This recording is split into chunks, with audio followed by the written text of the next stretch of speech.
ഞാനിപ്പോൾ ഉള്ളത് കോഴിക്കോട് മാനാഞ്ചിറയാണ്. മാനാഞ്ചിറ എന്ന് പറഞ്ഞാൽ നമുക്കറിയാം എല്ലാ ആഘോഷങ്ങൾക്കും കോഴിക്കോടുകാർക്ക് മാനാഞ്ചിറ ഇല്ലാതെ പറ്റില്ല. അതുപോലെ തന്നെയാണ് മാനാഞ്ചിറ നമ്മുടെ കണ്ണിന് കുളിർമയാകുന്ന കാഴ്ചകളാണ്. അതായത് ഇത്തരത്തിലുള്ള ദീപാലങ്കാരങ്ങൾ ഒരുപാട്, അതായത് ഒഴുകിക്കൊണ്ടേയിരിക്കുകയാണ്. ഇന്ന് ഈ നഗരം ഉറങ്ങുന്നില്ല എന്ന് വേണമെങ്കിൽ തന്നെ പറയാം. അതായത് മാനാഞ്ചിറ ഉറങ്ങുന്നില്ല, അത്രയ്ക്കധികം ആളുകളാണ് ഈ ദീപാലങ്കാരങ്ങളും ഇത്തരത്തിൽ ന്യൂ ഇയർ ആഘോഷിക്കാനൊക്കെ വേണ്ടി ഇങ്ങോട്ട് എത്തിയിരുന്നത്. അതായത് പ്രായഭേദമന്യേ കുട്ടികൾ, കുടുംബമായി എത്തിയവർ, സുഹൃത്തുക്കളായി എത്തിയവർ, അങ്ങനെ ഒരുപാട് പേര് തിങ്ങി നിറഞ്ഞു. നോക്കൂ, ഇത്തരത്തിൽ സ്നോ വൈറ്റ് തീമിലാണ് ഇവിടെ ദീപങ്ങളൊക്കെ അലങ്കരിച്ചിട്ടുള്ളത്. അപ്പോൾ നമുക്ക് സ്നോയെ കാണാം. അതായത് ബാക്കിൽ ധ്രുവക്കരടിയുണ്ട്. അത്തരത്തിൽ നിരവധി ദീപങ്ങൾ കൊണ്ട് അലങ്കരിച്ചിട്ടുള്ള, അല്ലെങ്കിൽ ഒരു ദീപങ്ങളുടെ ഉത്സവമാണ് ഇന്ന് മാനാഞ്ചിറയിൽ നടക്കുന്നത്. നിരവധി ആളുകൾ എത്തിക്കൊണ്ടേയിരിക്കുകയാണ്.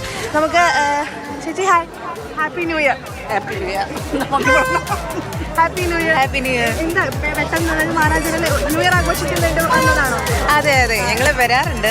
ഇപ്രാവശ്യം കുറച്ച് ലേറ്റായി, ആദ്യം നേരത്തെ വരാറുണ്ടായിരുന്നു. എന്താണ് പുതിയ വർഷം, ഇനി കുറച്ച് മണിക്കൂറുകൾ മാത്രമേ ഉള്ളൂ, എന്താണ് പരിപാടി? ഒന്ന് സെലിബ്രേഷൻ, പിന്നെ പുറത്തുനിന്ന് ഫുഡ് കഴിക്കണം, അങ്ങനെ തന്നെ. എന്താ ഈ ഒരു പുതിയ വർഷം പിറക്കാൻ പോവാണ്, ഏറ്റവും പുതുതായിട്ട് എടുത്ത തീരുമാനങ്ങളിൽ ഇനി ആവർത്തിക്കില്ല അങ്ങനെ വല്ല തീരുമാനങ്ങളും ഉണ്ടോ? അങ്ങനെ ദേഷ്യം കുറച്ച് കൺട്രോൾ ചെയ്യണമെന്ന് വിചാരിക്കുന്നുണ്ട്. പ്രാവർത്തികം ദേഷ്യം കാരണം എന്തെങ്കിലും പറ്റിപ്പോയോ? ഇല്ല, അങ്ങനെയില്ല. പിന്നെ കുറച്ച് കഴിഞ്ഞാൽ അത് വേണ്ടായിരുന്നു ചിന്തിക്കാറുണ്ട്. പിന്നെ അതായത് ഇപ്പോൾ 2024 നമ്മൾ കുറേ അപകടങ്ങളും അങ്ങനെയൊക്കെ കണ്ടുവല്ലോ. അപ്പോൾ അത് അതിജീവിക്കുക, അങ്ങനെ എന്തെങ്കിലും?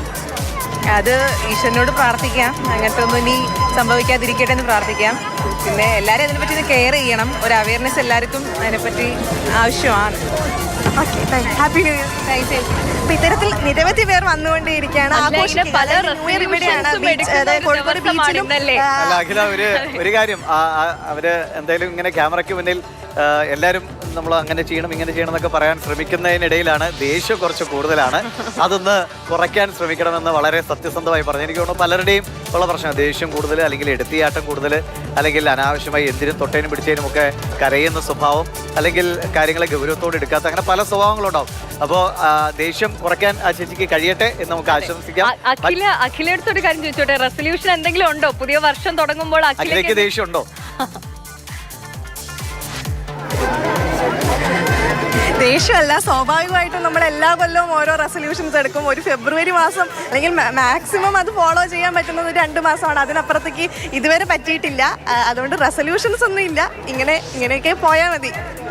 അല്ല, എന്നാലും എന്തെങ്കിലും അഖിലേക്കും തോന്നണ്ടേ? എന്തെങ്കിലും ഈ 2024 ഇപ്പൊ അവര് പറഞ്ഞില്ലേ ദേഷ്യം മാറ്റണം, എന്തെങ്കിലും മാറ്റണമെന്ന് അഖിലേക്കും തോന്നുന്നില്ലേ? എന്തെങ്കിലുമൊക്കെ മാറ്റണ്ടേ നമ്മള് 2025?